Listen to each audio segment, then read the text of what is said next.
तो जय हिंद जीडी वाले। चलिए आज मैथ का छठा वीडियो है और देखते हैं फिर इसमें आपके लिए 20 क्वेश्चन लाए हैं। और यहाँ पर 28 फरवरी 2024 सिर्फ 2 का क्वेश्चन है, ठीक है।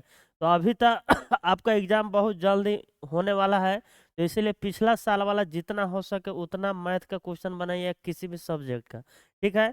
नया क्वेश्चन करने का आपको जरूरत नहीं है, क्योंकि अभी आप लोग का जस्ट तुरंत 8-9 दिन है एग्जाम का, इसीलिए पिछला साल वाला जितना हो सके उतना क्वेश्चन का अभ्यास कीजिए। इसी के चलते हम यहाँ पर लाए हैं 28 फरवरी 2024 शिफ्ट 2 का क्वेश्चन, ठीक है। तो यहाँ पर देखिएगा कि कैसे एग्जाम हॉल में इसको तेजी से हम लोग सोल्व करते हैं, ठीक है। एग्जाम हॉल में कैसे करना है यही तो बात आपको सीखना है सबसे ज़्यादा, क्योंकि मैथ में अगर नहीं अप्रोच सही मालूम है आपको तो बहुत ज़्यादा समय लग जाता है मैथ में, ठीक है। इसलिए आपको सही अप्रोच सीखने की ज़रूरत है मैथ को सोल्व करने के लिए। तो चलिए आइए शुरू करते हैं हम यहाँ पर। और सबसे पहले आप अपना से क्वेश्चन को सोल्व कीजिएगा, तब सॉल्यूशन हमारा देखिएगा, इस तरह आपको ज़्यादा फायदा होगा, ठीक है। तो चलिए शुरू करते हैं बिना किसी देरी का। तो 1 नंबर जो यहाँ पर क्वेश्चन है, क्वेश्चन क्या है, एक कक्षा के 17 छात्रों की औसत आयु कितना है, 20 वर्ष, ठीक है। यदि 38 वर्ष का एक नया छात्र कक्षा में शामिल हो जाता है, ठीक है, तो इन 18 छात्रों की औसत आयु क्या होगी। तो पहले यहाँ पर सिंपल सा बात यहाँ पर सोचिए, बिना कलम उठाए भी इसका आंसर निकाल सकते हैं, ठीक है। देखिए 17 को छात्र है, इसका औसत आयु कितना है, 20 वर्ष। यदि 20 वर्ष का ही एक और छात्र आता तो क्या औसत में कोई चेंजिंग होता, नहीं होता, 20 का 20 होता। लेकिन यहाँ पर जो छात्र आया है उसका कितना है उम्र, 38 साल, यानी 20 से कितना है यहाँ पर अधिक, 18 साल।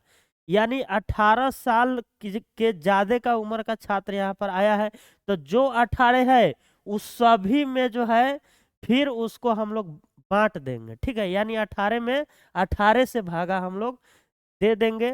तो यहाँ पर जब 18 में 18 से भागा हम लोग देंगे तो कितना आएगा, कितना आएगा, 18 कम 18 एक, यानी एक जो है औसत यहाँ पर इंक्रीज हो जाएगा। तो इसका आंसर हो जाएगा कौन सी, 21 साल। कोई दिक्कत, सबको आएगा समझ में। चलिए क्वेश्चन नंबर 2, एक छात्र एक परीक्षा में 60% अंक लाता है, ठीक है, और दूसरा जो है 24 अंक कम इससे लाता है, जिसने 80% अंक जो है हासिल किया है। दूसरे छात्र से 24 अंक कम ई लाता है, ठीक है, और दूसरा जो छात्र है वो 80% जो है अंक प्राप्त किया है, तो अधिकतम अंक यानी 100% का वैल्यू आपको बताना है, ठीक है। यानी ई जो छात्र है, ई जो है एकरा से कितना कम ला रहा है, ई बताइए पहले। तो ई है 80%, ई है 60%, यानी 20% कम अंक ला रहा है, ठीक है। लेकिन रियल में कितना यहाँ पर है, रियल में इसका वैल्यू कितना दिया है, 24 कम ला रहा है, ठीक है। तो 20% का वैल्यू 24, तो 100% का वैल्यू इसमें 5 से गुना होगा तो इसमें भी 5 से गुना होगा, तो कितना हो जाएगा, 120। तो इसका राइट आंसर क्या हो जाएगा, 120। कोई दिक्कत। तो चलिए फिर अगला क्वेश्चन यहाँ पर हम लोग देखते हैं। क्वेश्चन नंबर 3, देखिए 30, 50 के बीच सभी आभाज्य संख्याओं का योग क्या है, ठीक है। तो अब यह तो वही आदमी इसका आंसर निकाल सकता है सबसे ज्यादा जल्दी, जिसने जो है आभाज्य संख्या के बारे में उसको थोड़ा नॉलेज है कि कौन कौन संख्या आभाज्य संख्या होता है, ठीक है। तो थोड़ा सा शॉर्ट में एक बात समझ लीजिए, 1, 3, 7, 9, इसका मतलब क्या है। तो जिस भी संख्या के लास्ट में 1, 3, 7, 9 है वही अभाज्य संख्या हो सकता है, निश्चित नहीं है लेकिन वह हो सकता है। तो यानी बाकी को चेक ही नहीं करना है जिसके लास्ट में अदर अंक हो, ठीक है। चलिए 30 के बाद में हम सीधा देखेंगे 31, 31 है कि नहीं, ठीक है। तो 31 बिल्कुल अभाज्य संख्या है। फिर जो है इसके बाद में देखेंगे डायरेक्ट 33 है कि नहीं, तो 33 अभाज्य संख्या नहीं है, ठीक है। 32 को चेक भी नहीं करना है, वो अभाज्य संख्या है या नहीं है, सिर्फ सिर्फ इसको देखना है, ठीक है। तो 33 अभाज्य संख्या नहीं है क्योंकि 11 से भागा उसमें लग जाएगा। अब 37 को देखिए तो बिल्कुल 37 है, फिर देखिए किसको, 39 को, तो 39 भी नहीं है क्योंकि 13 से भाग लग जाएगा। अब इसके बाद क्या आता है, 41 है, फिर इसके बाद क्या हो जाएगा, 43 हो जाएगा, फिर इसके बाद कौन सा अभाज्य संख्या हो जाएगा, 7, तो क्या है 47। अब बस, अब इसके जो है बाद में एक ही बार आता है कौन सा, 53। 53 जो होता है वह अभाज्य संख्या होता है, तो यहाँ पर बोला है 50 तक का ही लेना है, ठीक है, और सिर्फ सभी का योग कर देना है, ठीक है। और देखिए सब में यूनिट डिजिट अलग है, तो खाली यूनिट डिजिट आप यहाँ पर निकाल लीजिए। 1 का 7, 8 है 1, फिर 3, 12, फिर 7 और 19, यानी लास्ट में होना चाहिए 9, तो इसका आंसर क्या हो जाएगा जी, बस राइट आंसर। चलिए अगला क्वेश्चन यहाँ पर देखते हैं, यहाँ पर रेकरिंग है यहाँ पर, ठीक है। तो चलिए, रेकरिंग का नियम तो सबको मालूम होगा ही, 516 लिखा जाएगा इसमें, और दशमलव के बाद में जिस पर रेकरिंग नहीं है उसको हम लोग हटा देंगे 51, ठीक है। और फिर यहाँ पर जो है ये एगो पर है रेकरिंग, तो एगो 9, और दशमलव के बाद में जितना पर नहीं है उतना 0। तो जब 516 में से 51 घटाएंगे तो कितना आएगा, 6 में से घटा 5, और 51 में से घटेगा 5 तो कितना हो जाएगा 46, अब बटा में 915 से कट जाएगा, 15 तिहाई 45, 15 एकम 15, और 15 छक 90, यानी 31 बटा क्या हो जाएगा 60, इसका आंसर किस ऑप्शन में है, ऑप्शन नंबर डी इसका राइट आंसर, ठीक है।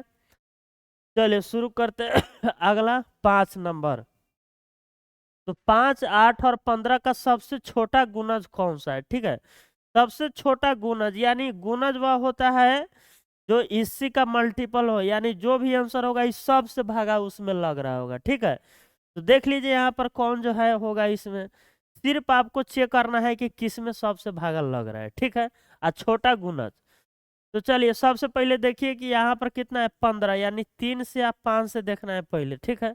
और यहाँ पर 8 से भी देखना है, तो 8 से भागा 60 में तो बिल्कुल नहीं लगेगा, ठीक है। और 8 से और देखिए 3 से, 3 और 2 5, इसमें 3 से बिल्कुल नहीं लगेगा, और 3 से इसमें भी नहीं लगेगा, ठीक है। यानी एक को बचा यहाँ पर कौन, 120 जो है सबसे लगेगा इसमें भागा, तो इसका आंसर क्या हो जाएगा 120। कोई दिक्कत, चलिए अगला क्वेश्चन देखते हैं। डी 20 दिनों में काम पूरा कर सकता है और यू उसी काम को 10 दिनों में पूरा कर सकता है, ठीक है। यदि दोनों मिलकर काम करते हैं तो 4 दिनों में कुल कुल काम का कितना प्रतिशत पूरा हो जाएगा, ठीक है। यानी टी जो है 20 दिनों में काम कर सकता है, यू उसी काम को कितना दिनों में कर सकता है 10 दिनों में, ठीक है। यदि दोनों मिलकर काम करते हैं तो 4 दिनों में कुल काम का कितना प्रतिशत, तो पहले निकालिए काम कितना है, तो कितना हो जाएगा 20, 20 हो जाएगा, इसका एलसीएम कितना हो जाएगा 20, 20 से कम 20, 10 दूना 20, ठीक है।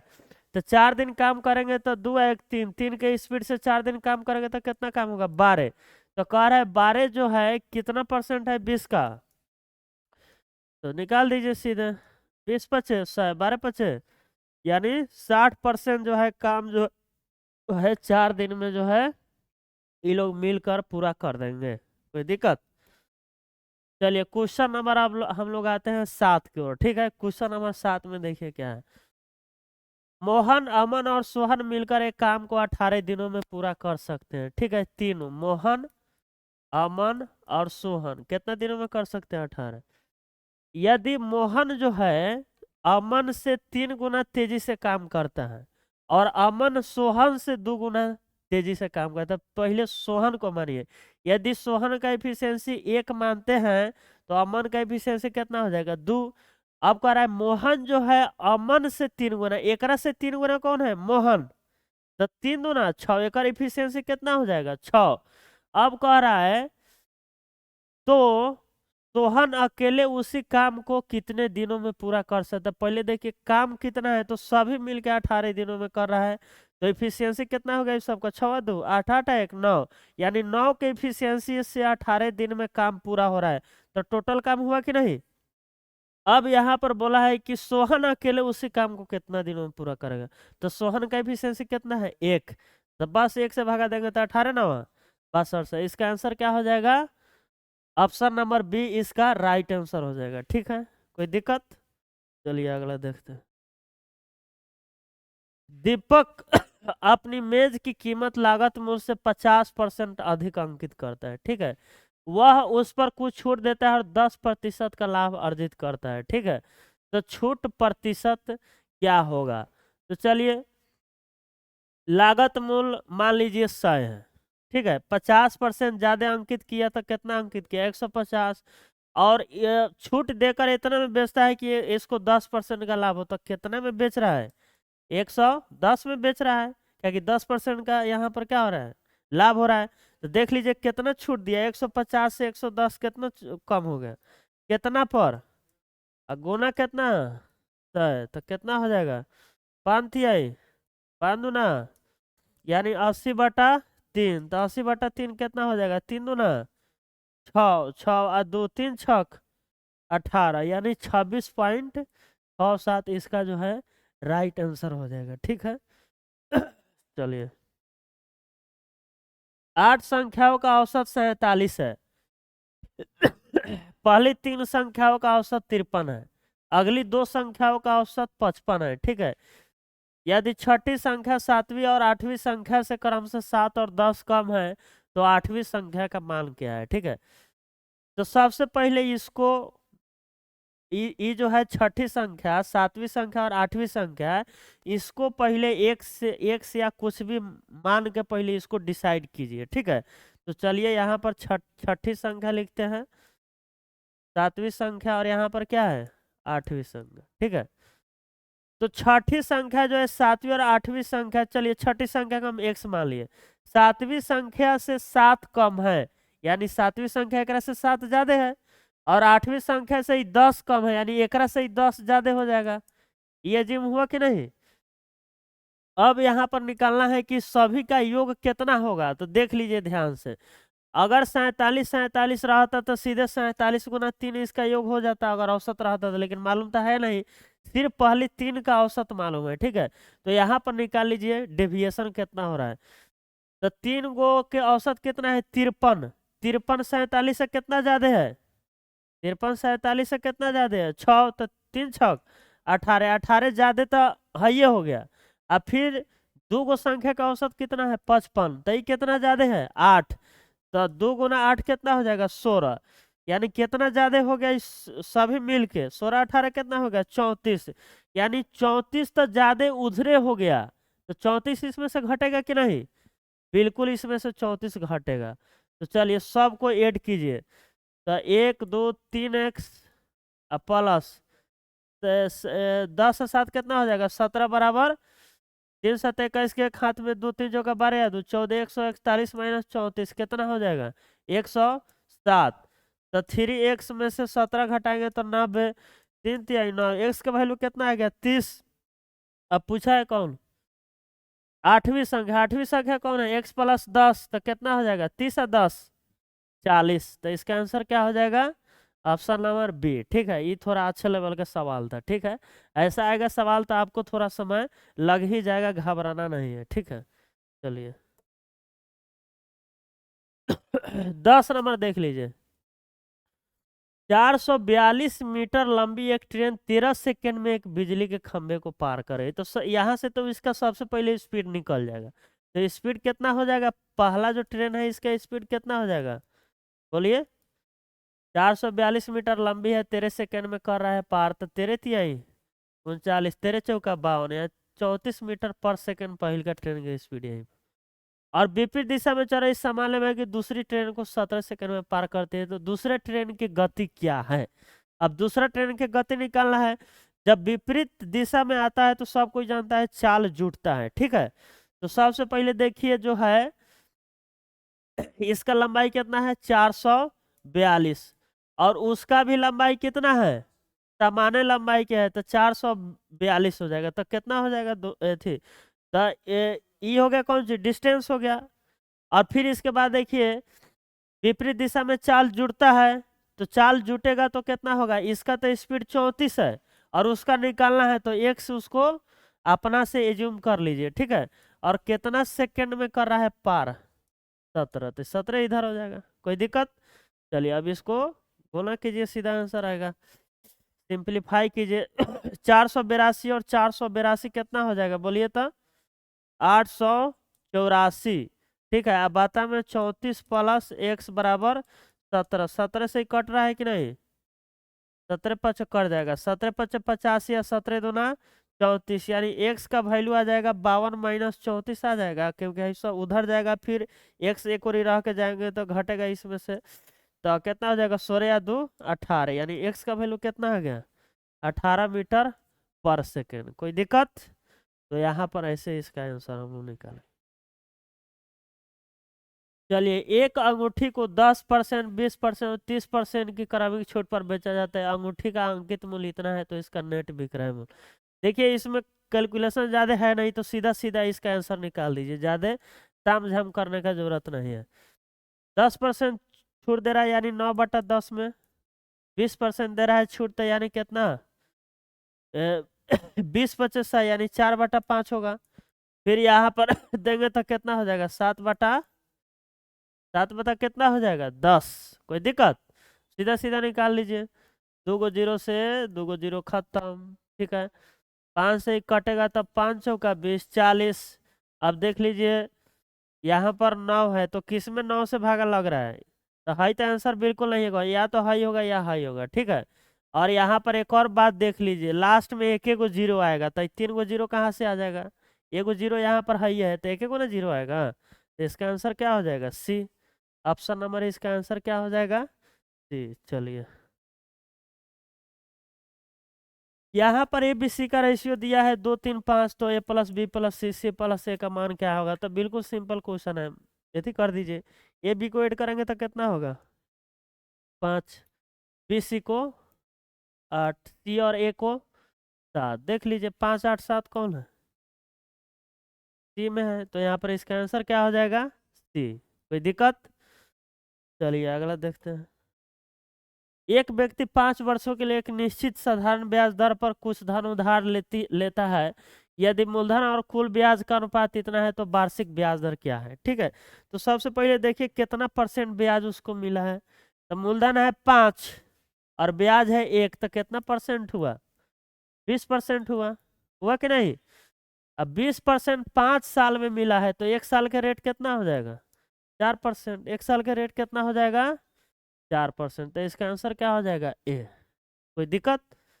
चलिए अब फिर अगला क्वेश्चन हम लोग देखते हैं। चलिए, बोडमास आ गया यहाँ पर। 24 दूना 48 और 2 गुना कितना हो जाएगा, 4, तो यहाँ पर कितना आ जाएगा, 8 आ जाएगा। 8 आएगा ना, और यहाँ पर आएगा ना 8 का, कि 2 2 4 हो जाएगा, और 4 दूना 8 हो जाएगा। यहाँ पर ऑफ का मतलब क्या होता है, गुना, और यहाँ पर 3 है तो क्या आएगा, 24, यानी 216/24 आएगा। 216/24 कितना हो जाएगा, 8 तिरका 24। यहाँ पर कितना हो जाएगा, 8 दूना 16, 8 सत्ते 56, 3 नवा 27, तो 9 × 13 कितना हो जाएगा, 13 नवा 17। से इसका आंसर क्या हो जाएगा, ऑप्शन नंबर सी। कोई दिक्कत? चलिए, दो संख्या 6:5 के अनुपात में, यदि उनका योग 22 है तो दोनों संख्याओं के वर्गों का योग क्या होगा। ठीक है, तो ध्यान से देखिए, दोनों का योग कितना है, 11, रियल में कितना है, 22, तो 11 दूना, एक का वैल्यू कितना है, 2। दोनों संख्याओं के वर्गों का योग 6 1 36 और 25 कितना हो जाएगा, 11 के एक हाथ में, एक 3 में 5 1 6 61, 61 दूना, 61 दूना कितना हो जाएगा, 2 के 2 और 6 दूना 12, 122। यहाँ पर 122 ना होगा, अच्छा अच्छा, एक सेकंड, यहाँ पर एगो चीज गड़बड़ हो रहा है, एगो चीज गड़बड़ हो रहा है। देखिए यहाँ पर जो है वर्गों का योग कह रहा है। ठीक है, तो अगर हम वर्ग करते हैं तो यहाँ पर 36 तो होगा, और यहाँ भी कितना होगा, 25। तो लेकिन यहाँ पर अगर एक से ज्यूम कीजिएगा तो यहाँ पर एक्स स्क्वायर ना बचेगा, यहाँ भी एक्स स्क्वायर बचेगा। आई जो आया है एक्स का वैल्यू आया है। ठीक है, तो यहाँ पर जब एड होगा तो कितना होगा, ये 36 और 25 कितना हो जाएगा, 61 होगा। ठीक है, और 61 एक से स्क्वायर है तो इसका स्क्वायर कितना होगा, 4, तो इसलिए 61 × 4 से गुना होगा इसमें, तो कितना होगा, 4 एकम 4 और 4 छक 24, तो इसका आंसर क्या हो जाएगा, बी। देखिए सिली मिस्टेक ऐसा ही होता है एग्जाम में, ठीक है। यहाँ पर बोल दिया है स्क्वायर, वर्गों का योग, तो यहाँ पर जब एज्यूम करते हैं तो एक्स होगा ना यहाँ पर, तो इसलिए यहाँ पर वैल्यू तो आया एगो का, एक्स का, लेकिन यहाँ पर एक सबका कथी है, स्क्वायर है सभी का, इसलिए यहाँ पर इसके स्क्वायर से यहाँ पर गुना करेंगे जब भी वर्ग का बात करेगा तो, ठीक है। चलिए 16, 500 रुपए की लागत वाली एक वस्तु को 17% हानि पर बेचा जा रहा है, ठीक है। यदि कीमत में 20% की और अतिरिक्त कमी की जाती है तो विक्रय मूल्य क्या गया। सिंपल सा सवाल, 500 है, यहाँ पर 17% का हानि पर बेचा जा रहा है तो कितना होगा बोलिए। 83.6 होगा। फिर यहाँ पर कह रहा है कि आप 20% की और कमी की जा रही है तो क्या होगा, 4/5, दो को जीरो से दो खत्म, 5 से 5 खत्म, 4×3 12 या 4×8 32, 1×33, ठीक है। 4×3 12 के दो हाथ में, 4×32 1×33, कोई दिक्कत। चलिए अगला सवाल है। एक कंपनी का राजस्व पहले 3 माही में 10% बढ़ा, दूसरे दूसरे 3 माही में 5% घट गया, ठीक है। तो नेट वृद्धि या कमी कितना होगा, तो इसको सीधा सक्सेसिव करके आंसर निकाल लीजिए, आराम से निकल जाएगा। पहले 10% बाधा, फिर 5% घट गया, तो फिर इसके बाद क्या होगा, 10×5 - 100 होता है कि नहीं। सक्सेसिव जब हम लोग निकालते हैं तो जो घटता है माइनस में लिखते हैं, गुना होगा एगो प्लस, तो यहाँ पर माइनस होगा। 10 में से 5 घटा कितना होगा, 5। 10 में से 5 घटेगा तो कितना हो जाएगा यहाँ पर, 5। अब फिर यहाँ पर एगो जीरो से एगो जीरो खत्म खत्म, 0.5 घटेगा तो कितना होगा, 4.5%। क्या हुआ, वृद्धि की लॉस, वृद्धि हुआ, वृद्धि। 4.5 क्या हो जाएगा, यहाँ पर वृद्धि हो जाएगा, कोई दिक्कत। चलिए अगला देखिए 18 नंबर, 24 सेंटीमीटर त्रिज्या और 10 सेंटीमीटर ऊंचाई वाले शंकु का कुल पृष्ठीय क्षेत्रफल क्या होगा, ठीक है। अब यहाँ पर देखिए 7 से भागा लगने वाला इसमें है, ये नहीं है, ठीक है। ये मत सोचिएगा कि यहाँ पर हम मल्टीपल दे के आंसर टिक दे तो यहाँ पर गलती हो जाएगा, ठीक है। क्योंकि यहाँ पर जो होता है संपूर्ण पृष्ठीय क्षेत्रफल πr × L + r होता है, तो इसका वैल्यू 22/7 हो जाएगा, और गुना आर का वैल्यू कितना है, 24। एल का वैल्यू देख लीजिए, यहाँ पर आर के 24 है, इसका 10 है ऊंचाई, तो एल का वैल्यू 26 हो जाएगा। सिंपल सा बात है, कितना हो जाएगा, 26। क्यों होगा 26, का है कि 2 से काटेंगे तब 5, 2 से काटेंगे तब 12, तब 5 12 13 होता है, और सब में 2 से गुना है, तो 2 से गुना है तो इसमें 2 से गुना होगा, तो इसीलिए 26 हो जाएगा। 5 12 ट्रिपलेट याद होगा ना, आपको याद होना ही चाहिए। रेडियस का वैल्यू कितना है, 24। अब देखिए 22/7 गुना 24 और गुना कितना हो जाएगा, 50 थी, 24 और 26 कितना हो जाएगा, 50 हो जाएगा। अब इसमें गुना कीजिए, ठीक है, तो गुना कीजिएगा तो कितना हो जाएगा, 24 में 5 से गुना होगा 120, एगो जीरो, यानी इसमें 22 से गुना कीजिएगा तो 0 0 22 44 के 4 हाथ में 4, 22 से 4 26/7 है, तो 7×3 = 21, यानी 3 से शुरू होगा, 21 5 7 7 49, यानी इसका आंसर क्या हो जाएगा, सीधे इतना ही पर दिख गया कि ऑप्शन नंबर सी इसका आंसर होगा, ठीक है। चलिए देखिए ए बी को एक बोतल 30% लाभ पर बेचता है, बी सी को 20% हानि पर बेचता है, ठीक है। और यदि सी बोतल के लिए इतना रुपए चुकाता है तो ए के लिए बोतल का क्रय मूल्य क्या होगा। यह मात्र एक लाइन का क्वेश्चन है, ठीक है। सीधे लिखते जाइए इसको, एक का क्रय मूल्य ए मान लीजिए, ठीक है। बी को 30% लाभ पर बेचा, यानी कितना बेचा, 13/10 पर बेचा, ठीक है। अब बी जो है सी को 20% हानि पर बेचा, यानी 4/5 में बेचा, ठीक है। तो सी के लिए बोतल कितना में यहाँ पर दिया है, 3744, कोई दिक्कत। अब सीधा इसका ए का वैल्यू निकालना है, बस सीधा निकल जाएगा, देख लीजिए। तो 13 से काटेंगे तो कितना होगा, 13×2 = 26, 13×8 = 74 और 13×8 = 104, ठीक है। यानी 13×2 = 26 करेंगे तो 100 कितना होगा, 11 होगा, 114 होगा, 13×8 = 74 से 10, फिर 13×8 = 74 से 104 कट जाएगा, ठीक है। 4 से काटिए, 4×7 = 28, 4×2 = 8, 72। अब ए का वैल्यू कितना हो जाएगा, 72 × 5 360, गुना 10 हो जाएगा, ये जाएगा तो उधर, तो कितना हो जाएगा 3600। तो ये का वैल्यू कितना आ गया 3600। कोई दिक्कत? चलिए क्वेश्चन नंबर 20 की ओर चलते हैं।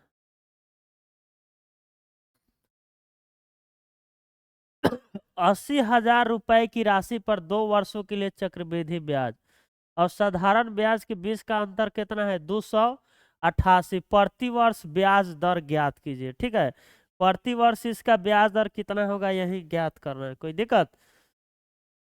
तो देखिए 2 साल जब होता है तो चक्रवृद्धि ब्याज साधारण ब्याज के बीच का अंतर R² बटा 100% होता है कि नहीं? बिल्कुल होता है।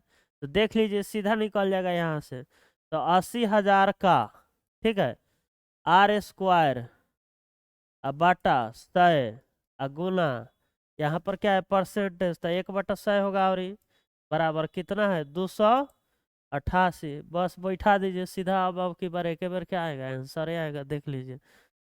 तो 2 जीरो से 2 जीरो खत्म, 2 जीरो से 2 जीरो खत्म, 8 से काटेंगे तो 8 24, फिर 4, 8 6 48, यानी आर का वैल्यू कितना आ जाएगा 6।